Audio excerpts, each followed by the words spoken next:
రాష్ట్రంలో మరోసారి ఎన్నికల నగారా మోగింది. గ్రేటర్ వరంగల్, ఖమ్మం కార్పొరేషన్ కు ఎన్నికల షెడ్యూల్ రిలీజ్ చేసింది ఈసీ. అచ్చంపేట మున్సిపాలిటీ కూడా ఎన్నికలు జరగనున్నాయి. రేపు ఎన్నికల నోటిఫికేషన్ విడుదల కానుంది. రేపటి నుంచి 24 వరకు నామినేషన్లు స్వీకరించనున్నారు. 25న నామినేషన్ల పరిశీలన, 26న ఉపసంహరణ ఉంటుంది. 3 చోట్ల మార్చి 6న పోలింగ్ జరగనుండగా మార్చి 9న ఫలితాలు వెలువడనున్నాయి. వరంగల్లో 58 డివిజన్లు, ఖమ్మంలో 50 డివిజన్లు ఉన్నాయి. నోటా ఆప్షన్ ఈ ఎన్నికల్లో ఉండబోతోంది. 15 రోజుల్లోనే ఎన్నికల ప్రక్రియ పూర్తి చేయాలని గతంలో సర్కారిచ్చిన ఉత్తర్వుల ప్రకారమే ఎన్నికల షెడ్యూల్ రిలీజ్ చేసింది ఈసీ.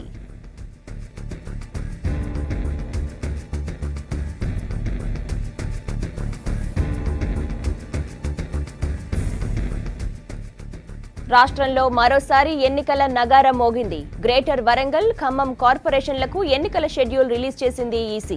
అచ్చంపేట మున్సిపాలిటీ కూడా ఎన్నికలు జరగనున్నాయి. రేపు ఎన్నికల నోటిఫికేషన్ విడుదల కానుంది. రేపటి నుంచి 24 వరకు నామినేషన్లు స్వీకరించనున్నారు. 25న నామినేషన్ల పరిశీలన, 26న ఉపసంహరణ ఉంటుంది. 3 చోట్ల మార్చి 6న పోలింగ్ జరగనుండగా మార్చి 9న ఫలితాలు వెలువడనున్నాయి. వరంగల్లో 58 డివిజన్లు, ఖమ్మంలో 50 డివిజన్లు ఉన్నాయి. ఇక నోటా ఆప్షన్ ఈ ఎన్నికల్లో ఉండనుంది. 15 రోజుల్లోనే ఎన్నికల ప్రక్రియ పూర్తి చేయాలని గతంలో సర్కార్ ఇచ్చిన ఉత్తర్వుల ప్రకారమే ఎన్నికల షెడ్యూల్ రిలీజ్ చేసింది ఈసీ.